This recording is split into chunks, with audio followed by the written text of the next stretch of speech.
Hello friends, आज मी आपल्या चॅनलमध्ये इयत्ता 9वी आणि सेमीचं सायन्स यामधील पुढचा टॉपिक घेणार आहे. आपण मागच्या लेक्चरमध्ये आपण 3 इक्वेशन बघितले.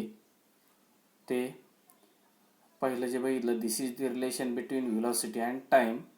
इक्वेशन तो आहे v is equal to u plus at. नंतर दुसरं equation s is equal to ut plus 1/2 at square.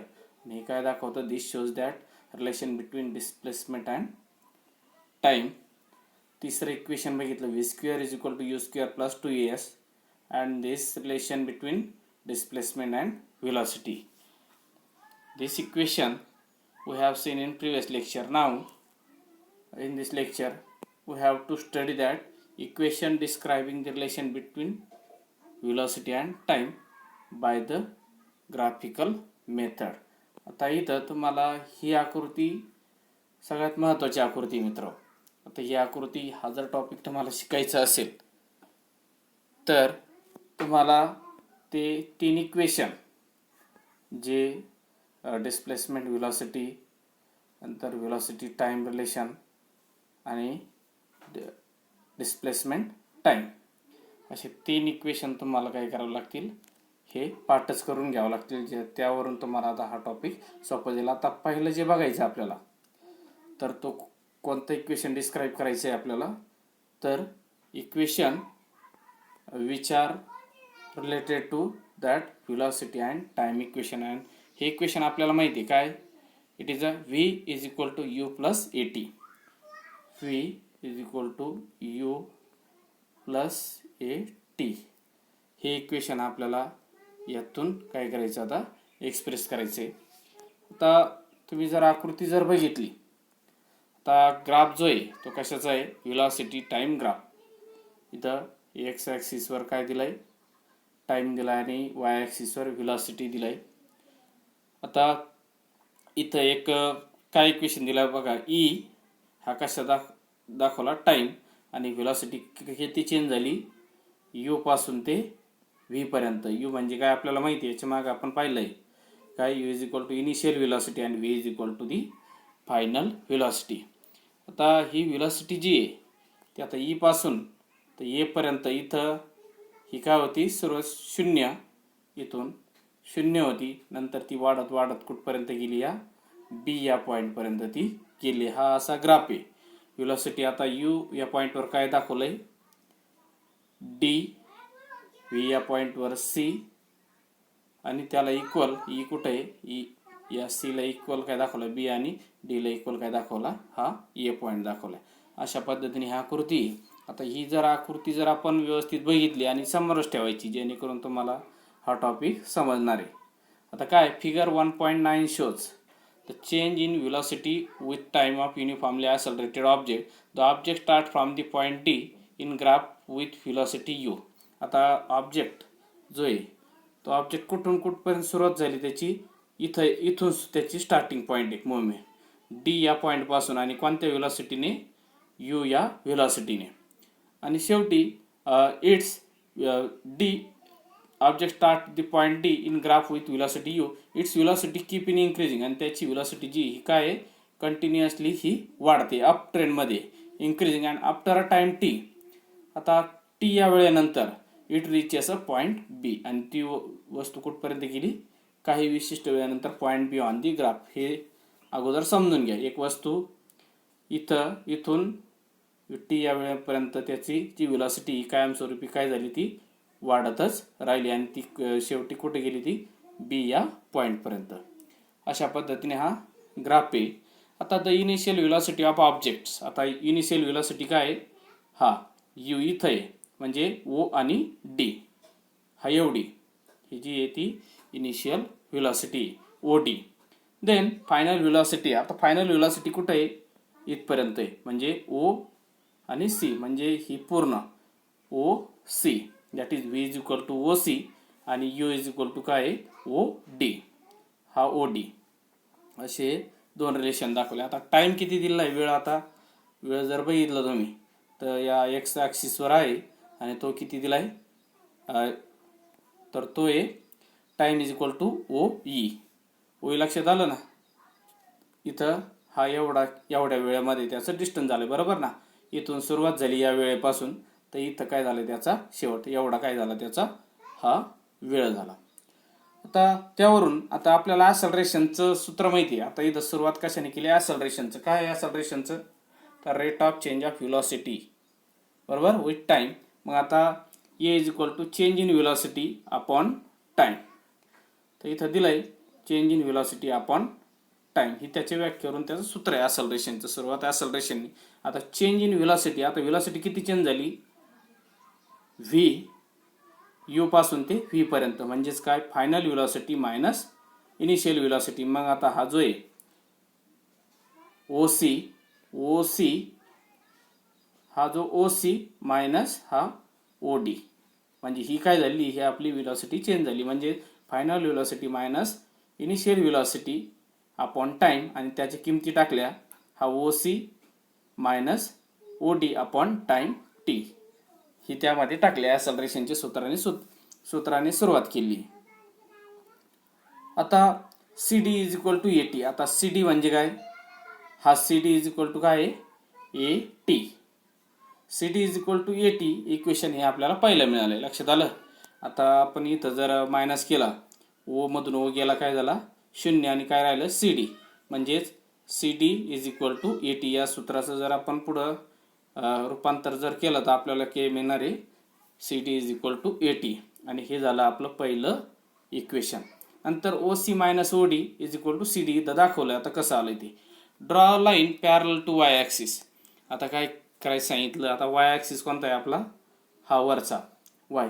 याला काय करायचं पॅरल लाईन ओढायची कुठून passing through the B this will cross the x. आता अशी पॅरल लाईन ओढा का जी कशामधून ही लाईन ओढली इथं it is a parallel to the OC. The drop that parallel to y axis passing through the B. This will cross the x axis in E. आणि कुठं cross होईल तो E या पॉइंट जवळ. अशा पद्धतीने पॅरलल लाईन त्या y ॲक्सिसला ओढायचे. आता draw line parallel to x axis passing through the D. आता x ॲक्सिस जो आहे हा याला पॅरलल लाईन ओढायची आणि जी कुठून पास होईल ती या डी या पॉईंटमधून काय होईल ती पास होईल. अगोदर आपण ई या पॉईंटला अशी पॅरलल लाईन ओढली या वाय ॲक्सिसला आणि आता दुसरी जी लाईन ओढली ती या एक्स ॲक्सिसला पॅरलल ती ज्या डी या पॉईंटमधून जाईल अशा पद्धतीने ती आपण ओढून घेतली. आता this will O cross the line B at A. आता बघा आणि ह्या दोन ज्या लाईन आहे हे एकमेकीला कुठं क्रॉस होतील ए या पॉईंटवरती. आता फ्रॉम दी ग्राफ आता या ग्राफवरून बीई इज इक्वल टू आता बीई इज इक्वल टू काय हा बी इथून तर इथपर्यंत काय होईल B is equal to A B plus A पासून ते बी आणि प्लस ए अशा पद्धतीने टोटल काय होईल BE is equal to A B plus A. तर यावरून व्ही इज इक्वल टू आता व्हीची किंमत टाकायची आपल्याला काय V is equal to C D plus O D. मग plus then A B is equal to C D and A is equal to O D. यावरून आपल्याला हे इक्वेशन मिळेल. आणि यावरून आपण जर आता किमती टाकायची आपल्याला. आता सी डीची किंमत आपण काढली होती ती किती आली होती ए टी. मग आता V is equal to C डीची किंमत काय टाकली आपण ए टी आणि जे दुसरं आहे O D is equal to काय आला आपला यू कुठं दिसतंय हा ओ डी. तर ती किंमत आपण टाकली आणि मग अशा पद्धतीने आपल्याला हा पहिला जो इक्वेशन आहे कोणता v is equal to you t आपण या ग्राफवरून आपण तो काढू शकतो. म्हणजे हे काय दाखवलंय it is a shown that relation between velocity and time. अशा पद्धतीने या आकृतीवरून आपल्याला हा पहिला इक्वेशन मिळाला. आता इक्वेशन आता दुसरं इक्वेशन कोणतं आहे आपलं यस इज इक्वल टू तुम्हाला मी पाठच करायला सांगितलं S is equal to U T plus 1/2 AT square लक्षात ठेवा. आणि हे काय दाखवतं it is shown that the displacement time relation. आता हे दुसरं इक्वेशन त्या आकृतीवरनच. आता let us suppose that object in uniform acceleration A and it's has covered distance S with in a time. आता समजा एक ऑब्जेक्ट आहे व ऑब्जेक्टचं acceleration A and it is covered by distance. त्याने किती डिस्टन्स कवर्ड केलं यस.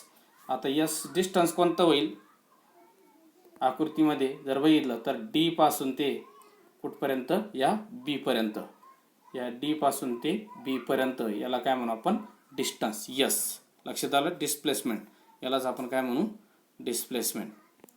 तर that distance covered by S within time t from the graph in figure 1.9. The distance covered by object during time t is given by area of quadrangle DOAB.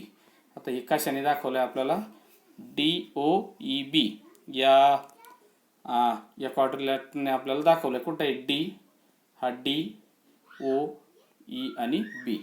तर अशा पद्धतीने हा याने काय एवढं याचा जो एरिया आहे त्याने आपल्याला त्याचा जो डिस्टन्स कव्हर्ड आहे तो या क्वाड्रिलॅटरलने आपल्याला मिळतोय. तर आता क्वाड्रिलॅटरल जो आहे आता हा कशाचा बनला आहे, एक आयत आणि एक ट्रायंगल. तर ते बघून घेऊ आपण आकृतीमध्ये. आता हा जो आहे हा पूर्ण क्वाड्रिलॅटरल हा कशाचा बनला आहे, दोन रेक्ट, एक हा आयत हा बघितला आणि हा जो आहे हा त्रिकोण, अशा दोन याचा तो काय झाला आहे, बनलाय. अगोदर आपण हा आयत आहे, लक्षात आलं, त्यामध्ये, आणि नंतर जो आहे हा त्रिकोण, अशा दोन्ही मिळून काय झाला आहे हा आपला क्वाड्रिलॅटरल तो बनलेला आहे. तर यावरून तुमचं लक्षात आलं असेल ते दोन मिळून. आता मग दोन्हीचं क्षेत्रफळ काढायचं. आता आयताचं क्षेत्रफळाचं सूत्र तुम्हाला माहिती आहे काय आहे, लांबी गुणिले रुंदी. मग आता त्या आयताची जी आहे ही आपण लांबी घेतली आणि रुंदी घेतली, झालं. आता राहिलं काय, एरिया ऑफ ट्रायंगल. आता त्रिकोणाचं क्षेत्रफळ, त्रिकोण कोणता आहे, हा काटकोन त्रिकोण आहे. आणि मग काटकोन त्रिकोणाचं क्षेत्रफळ काय आहे, 1/2 लेंथ इंटू ब्रेथ. आणि अशा पद्धतीने काय झालंय, लेंथ इंटू ब्रेथने हाईट, हा लक्षात घ्या, 1/AB गुणिले डी दिलाय, म्हणजे पाया गुणिले उंची. अशा पद्धतीने दोन्हीचं क्षेत्रफळ म्हणजे आपल्याला काय मिळणार आहे, या क्वाड्रिलॅटरलचं तो क्षेत्रफळ आपल्याला तो मिळणार आहे. आता बघा पुढं, but A is equal to U. आता याच्या अगोदरच आपण या किमती काढलेल्या आहे. A is equal to U, O is equal to T, O is equal to D A is equal to T. यावरून A B is equal to A T, then A B is equal to C D I equal आहे दोन्ही. From equation first then we get a equation that S is equal to u plus t plus 1/2 a t into या. आता हा जो आहे आपण आयताचं टाकले आणि हा त्या राईट अँगल ट्रायंगलचं आपण सूत्र टाकलंय. मग यावरून न्यूटन सेकंड लॉ काय मिळतो आपल्याला, s is equal to U T plus 1/2 a t square. हा झाला आपला इक्वेशन 2. आणि हा काय दाखवतो, it is shows that the relation between displacement and time. हा दुसरा इक्वेशन. आता राहिला इक्वेशन तिसरा, तर तो बघायचा आहे. तिसरा इक्वेशन काय आहे, इट इज डिस्प्लेसमेंट आणि व्हेलॉसिटीचं रिलेशन आपल्याला तो दाखवतोय. हा डिस्प्लेसमेंट अँड व्हेलॉसिटी. आता परत ती आकृती समोर ठेवायची मित्र. तर यावरून we have seen that from the graph figure 1.9 we can determine the distance covered by the object in time t from the area of quadrilateral DOAB. आपण हे पाहिलंय DOAB. It is a trapezium. तो काय आहे, trapezium आहे. So we can use the formula of its area. आणि मग ट्रॅपेझियमचं जे सूत्र आहे आपलं ते आपण वापरलं तर काही हरकत नाही. मग त्यावरून s is equal to area of trapezium, आणि ट्रॅपेझियमचं सूत्र जर तुम्हाला माहित असेल तर it is 1/2 is equal to sum of the lengths of parallel side. आता पॅरलल साईड कोणत्या, समांतर ज्या बाजू आहे त्या चौकोनाच्या, तर त्यांचा काय, यांची बेरीज आणि गुणिले distance between the parallel sides. आणि त्या पॅरलल साईड मधला जो डिस्टन्स आहे तो, अशा पद्धतीने त्याचं सूत्र आहे. मग याच्या किमती आपण टाकू. आता ज्या समांतर ज्या लाईन्स आहे त्या दोघांची बेरीज गुणिले ओई, जे डिस्टन्स आहे तो ओई.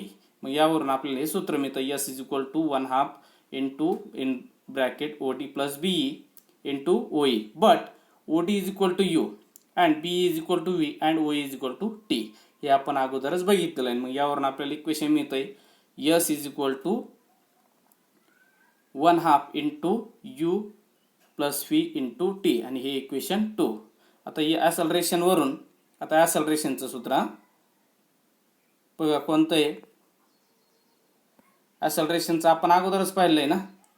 हा ए इज इक्वल टू काय, acceleration is equal to change in velocity. Change in velocity काय, final velocity minus initial velocity upon time. That is, आता टाइम म्हणजे काय, या इक्वेशनवरून आता आपल्याला मिळेल तो काय मिळेल, that T is equal to T इकडं आलाय आणि एन त्याची जागा घेतली म्हणजे T is equal to V minus U upon A. Then S is equal to आता S 1/2 into you plus V into V minus U upon A. आता हा जो टी आहे या टीची किंमत आपण इथं ही टाकली, लक्षात घ्या. आता त्यावरून आता सोडवायचं ते यस इज इक्वल टू आता व्ही प्लस यू नंतर into V minus U upon 2a. अशा पद्धतीने आपण हे जर इक्वेशन सोडवलं पुढं आपल्याला हे इक्वेशन मिळतं. आणि हे जर पुढं सोडवलं आता 2as is equal to V plus U into V minus U is equal to V square minus U square that is the V square is equal to U square plus 2as आणि this is the Newton's third equation of motion. अशा पद्धतीने by using that graphical method we can determine that 3 equation. तर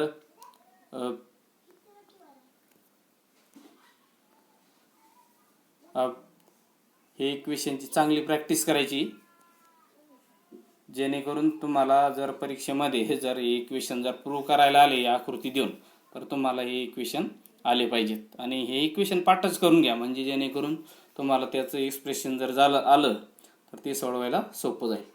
आता राहिलेला topic जो आहे आपण पुढच्या लेक्चरमध्ये बघू. धन्यवाद.